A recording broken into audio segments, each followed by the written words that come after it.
Hi, I'm Max Kaiser. Welcome to the Kaiser Report. In this edition of the Kaiser Report, the role of Max Kaiser will be played by a Max Kaiser bot.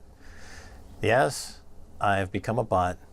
Boppity-boppity-boop-bitty-boppity-beepity-bop-bop-bop. Stacey? Well, you know what? We're downtown New York City, and wasn't this famous Wall Street right down here when during the Great Depression, those thousands of people outside the stock exchange when the whole thing collapsed? They swooped down to the Wall Street area, wondering what is going on with the crash. Yes, they were waiting for the likes of JP Morgan to rescue stock prices once again, but stocks post worst start to April since the Great Depression. April is the cruelest month, remember? T.S. Eliot said. Did he? Yes. Wow. And then he got all trumped up and tarted up on Broadway with that frickin' Cats musical that I've seen 20 times because clients forced me to look at this.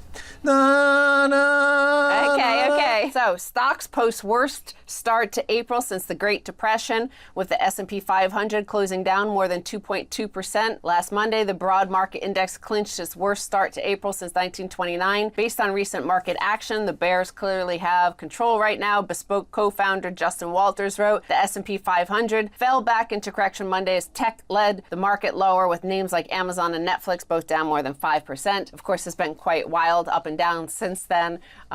People don't know whether or not to buy the dips or not buy the dips, but our friend Mark Yusko is also saying that it looks like the smart money has been selling to the dumb money over and over at each opening over the last few weeks. The bear is back. Quite possibly, the background of rising interest rates and trade wars and heated up rhetoric and political kind of posturing with atomic weapon armed foes has got folks nervous. But remember, the tech sector that's leading this rally we've seen for the past 5 or 6 years requires logistics on a global basis to work in perfect sync. So if there's going to be a fallout, if some countries are going to go to war with each other, or they're going to be trade wars, or there's going to be cyber wars, that means that platforms that require precision and syncing will have fallout and dropout and crashing in different areas. And so their revenues have got to suffer as a result. Plus, we've each reached the end of the lionization and kind of deification of platforms like Facebook, who came into the business of connecting people, but it turns out that they're just connecting violence. Well, a lot of things are going on. You mentioned the trade wars, and there's tit-for-tat sort of tariffs being applied between the U.S. and China. You also have Donald Trump tweeting over and over attacks on Jeff Bezos and Amazon and Washington Post, and that he's going to go after Amazon. Then you have him declaring that he's going to send the U.S. military to the border with Mexico. Then you also have polls that show his favorability ratings are now at 50%, which are higher than what Obama was at this point. So the market's, correlation doesn't necessarily equal causality, but Donald Trump was making that argument while stock markets were rising at the fastest pace since post-Great Depression in his first year in office. And now that they're starting to tumble, perhaps he might say correlation doesn't necessarily equal causation. Very interesting about this really rivalry between Donald Trump and Jeff Bezos of Amazon, who I believe now is the richest guy in the world. And of course, he does own the Washington Post. And Donald Trump has a thing about fake news coming from the likes of the New York Times and Washington Post. But he says it's fake news. I said that's what he says about the news coming out of these outlets being fake news. And so we've got now the President of the United States, at odds with the richest guy in America, richest guy in the world, with the biggest e-commerce and commerce platform in the world. I mean, his point about the post office is well taken. Amazon uses the U.S. Post Office, and the U.S. Post Office, the U.S. taxpayer is subsidizing Amazon's profits in an unhealthy way.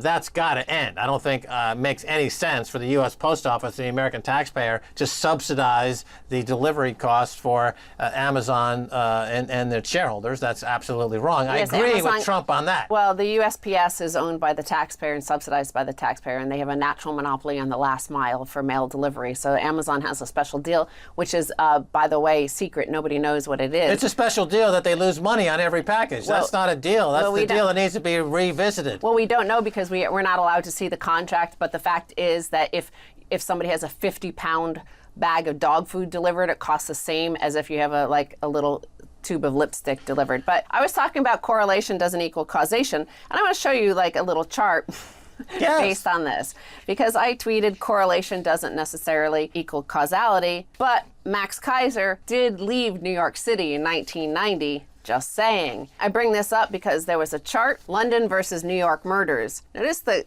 murder rate in New York declined precipitously from 1990, right when you left. I'm not saying that you're a murderer or trying to suggest that you could have been the cause of the high murder rate in New York back in 1990, but it did drop off once you left. And you're also saying that while I was living in London, the murder rate went up. It did.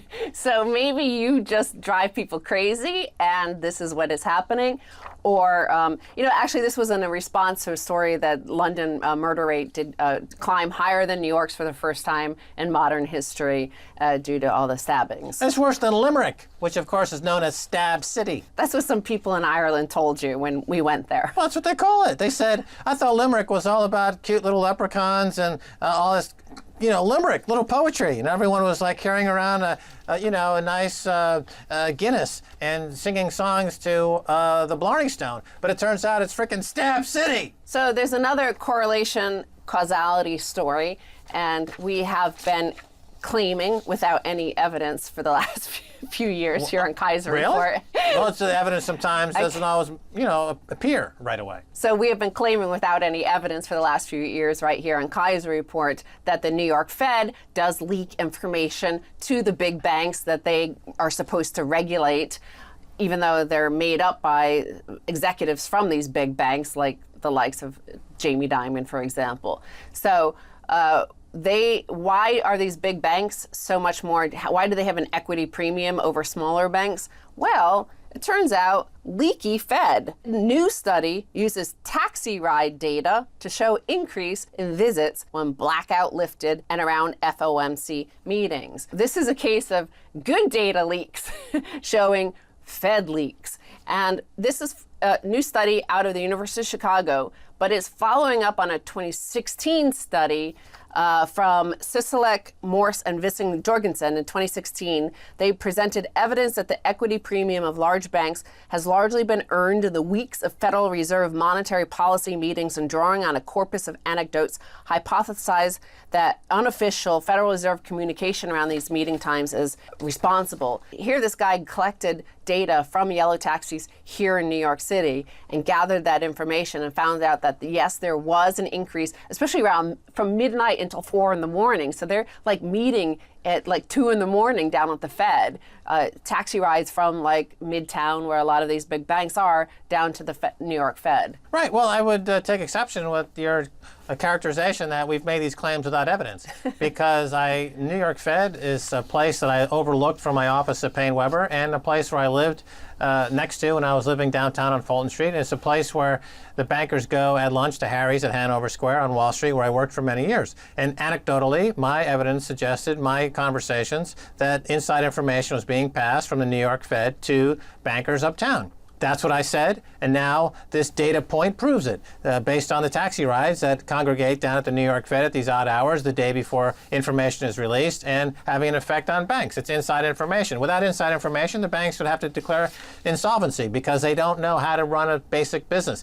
Jamie Dimon couldn't run a lemonade stand. Jamie Dimon couldn't be a shoe shine boy if he was required to, because he's financially illiterate. All he knows how to do is take inside information, steal information, nickel and dime people to death, and to have outsized profits based on a serial criminality. That's it. Other than that, he's worthless. Yeah, there's no way to prove what they spoke about, but the data does show that there's definitely an increase in visits and lunches and unofficial lunches and meetings between the New York Fed and these banks, who tend to then have a greater return on their capital than smaller banks, regional banks, and investors that don't get access to the Fed. Here's one chart that shows around the Dodd-Frank Act, and this is the date Dodd-Frank passed. So you see there's a statistical anomaly that anybody could see just looking at it.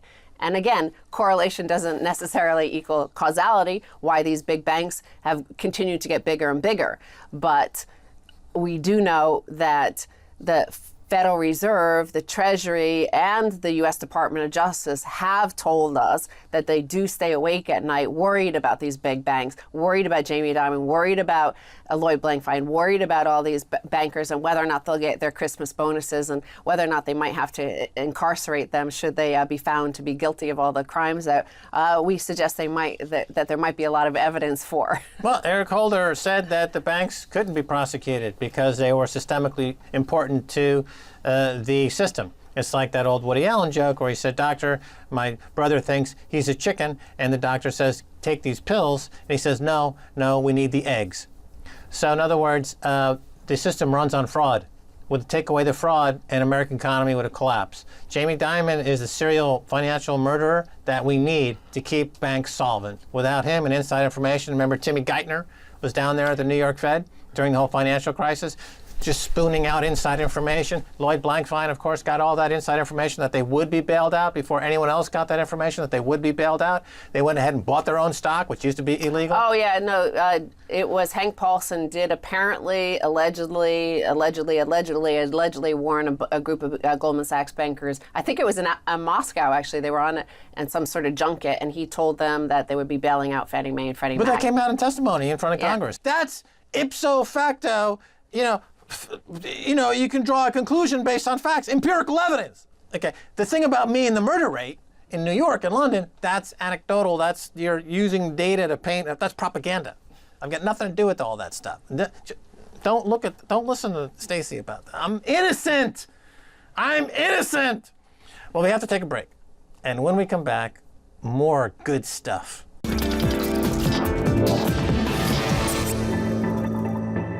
Welcome back to the Kaiser Report. I'm Max Kaiser. Time now to turn to Ukrainian American Valentina Lisitsa, the Justin Bieber of classical pianists.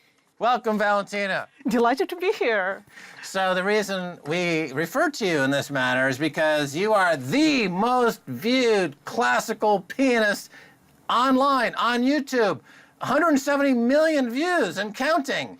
You are a phenomenon. You are a sensation. You are a classical pianist.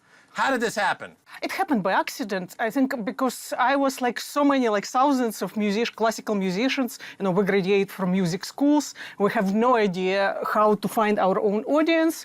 And I was putting my first videos on YouTube in 2007, when there were no classical videos there, but I had no concerts. I was sitting at home with little baby, and I didn't know whether I should go to some like supermarket, wrap packages there, or do something with my life, something useful for society. And I put those videos on, and somehow, they call it now viral thing. Before, they didn't even know what it was. But it started catching up with people. People started sharing it. And before I blinked my eye, I became kind of, the most famous unknown pianist. Because people asked where you are playing. You are playing, in major cities. I said, no. I don't have any concerts. And my first breakthrough after YouTube was actually on the stage of Royal Albert Hall, just a couple of years later. And they honestly told me, we invite you not because how you play, but we want to see how the YouTube viewership translates into people buying tickets. And it was total success. Many people came there. Of course, it's over 5,000 people capacity. It was broadcast on YouTube worldwide. So it was like the most tuned in concert in classical music at that point. And people for the first time, they saw me walking from the blue screen of computer on stage and seeing me playing live. So that was very special. So for many people who followed me, it was an event. It was not just another concert. And since that time, I play everywhere. So you broke go through. around the So globe. YouTube provided a breakthrough mechanism for you. You were one of many piano players in the world and trained in Ukraine is where Yes, you trained. You grew up. You started Kiev. playing when you were in three years old. Yeah. So you're in Kiev, and you are and in Kiev in Ukraine. Of course, education there is you were going to be playing chess at one point, right? You were going to be a chess player and a piano player, and then you decided to go. First of all, I wanted to point something out. Now, I've seen your videos on YouTube, and I comment on your fingers. They look very long. and now in person, of course, they're quite ordinary looking, except for the fact that, as you say, you have Arnold Schwarzenegger-like muscles. Muscles, yes. In your fingers. So yes, I don't know if we get a shot of this, but this is like Arnold's bicep. Is Valentina's, well, I don't even know what muscle that is. That muscle doesn't exist in most people. There is no muscle there. True, yes. But you have this. Here too, yes. Right, so now you attack that piano and you are like, you get the feeling you could just lift it up and play it on behind your back like Prince or something. I could break some strings if You I could wanted. definitely break some strings. All right, so to get back to the conversation here, so you were possibly going to go to chess, you were possibly piano, and then you kind of went into classical music. Yeah, chess was a detour in a way because chess is a spectator sport. It used to be in USSR, Ukraine, Russia, whatever, and people watched it. And I wanted to play chess. It was very interesting because it was very, very much straightforward, black and white. You beat your opponent with your brains. So the game is very violent, but it's brain violent. Now in Russia they have a sport called chess boxing, where people play a round of chess and then they do a round of boxing, and then they go and play chess. Seriously? Yeah, so it's my gosh. So it's a combination of brains and brawn. I think they also have tank biathlon when people, What? go on tanks. Yeah. What? Crazy. What? That sounds great. What? Well, I'm not sure what you chess. said, but it sounds exciting. So your music, it breaks through from this cluster of pianists. And so your talent, the question is, did you make YouTube or did YouTube make you? In other words, your talent was there, the platform came around, and you burst forth, and now you've created this huge following with their music. And but now YouTube, of course, this is 2007. Mm-hmm. Now here we are in 2018, and the world has become very political. And YouTube has been very political. And YouTube is in the business of deplatforming people and demonetizing people. And you yourself have run into really a political firestorm.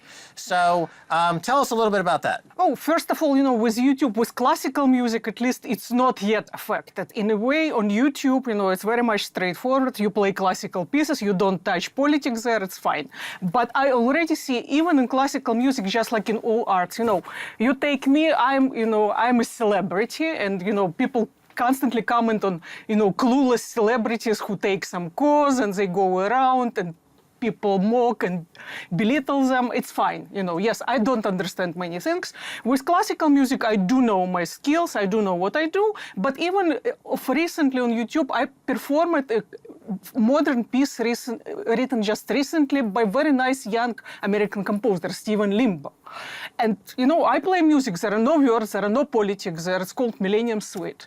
And then in music industry, there are some people who come up with kind of a review saying that it's actually because, his last name is Limbo. I think he's kind of related with Rush Limbaugh. Rush Limbaugh, possibly possibly. related. I don't even know what's the relationship, but they accuse this composer, it's a pure guilt by association. They accuse him of being, this Trump clique. And when I play it, they also say that I support, this Trump clique. Or Trump clique. Yes. Okay. Yes. But, you go into arts, you go into composers. Of course, now we have political correctness. If we apply political correctness to all the arts, first of all, we have to get rid of many classical stars of yesterday. Many classical stars supported Hitler when they lived there. So, and we still listen to their music. We listen to Karajan, who was in SS at some point. Wagner. What? Well, Wagner, yes. Right? Yes, and some, with some classical composers, you don't want to meet them as people personally when you read their letters. Okay, so you're a musician. So now the political climate changes. You're Ukrainian.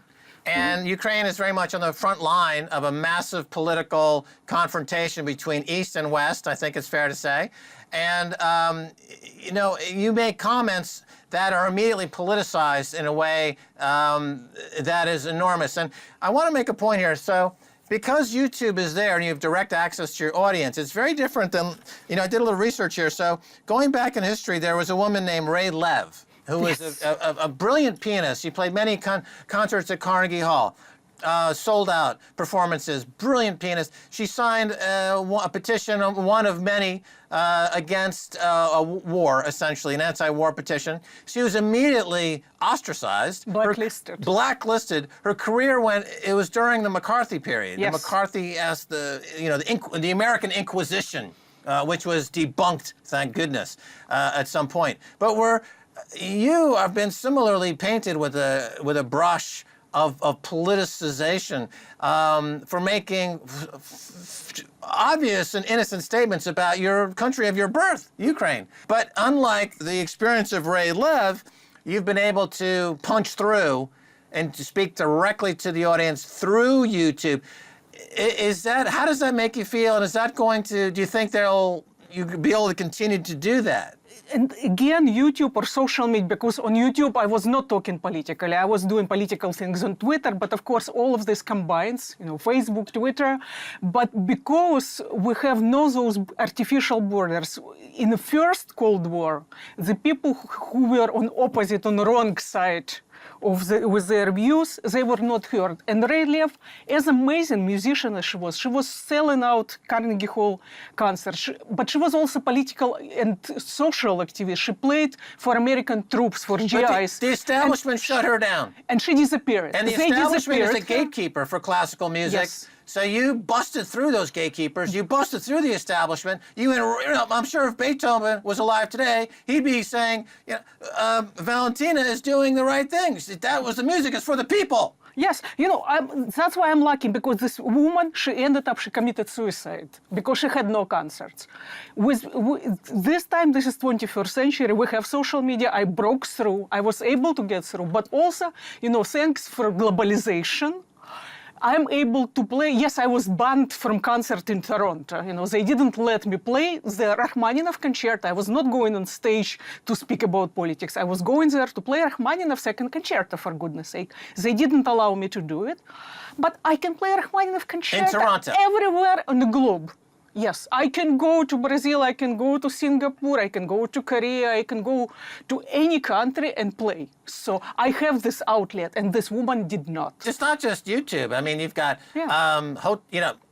hotel booking services online. You've got the ability to, all the social media apps. You can get on a plane. You can go to any country. You can take cheap flights. I mean, you are a global presence. But so Toronto banned you from playing, and they ostensibly were doing so because for purely political reasons. And what was your response? What did you do? I was engaged there, as I realized it later, because I was Ukrainian, not because how I played in a way. And that's always that I fought, because when I went on YouTube, I went there not to become, to be another commodity musicians, which are thousands, another blonde pretty pianist who is playing piano. I was there to be myself, and I would go to Toronto to be myself.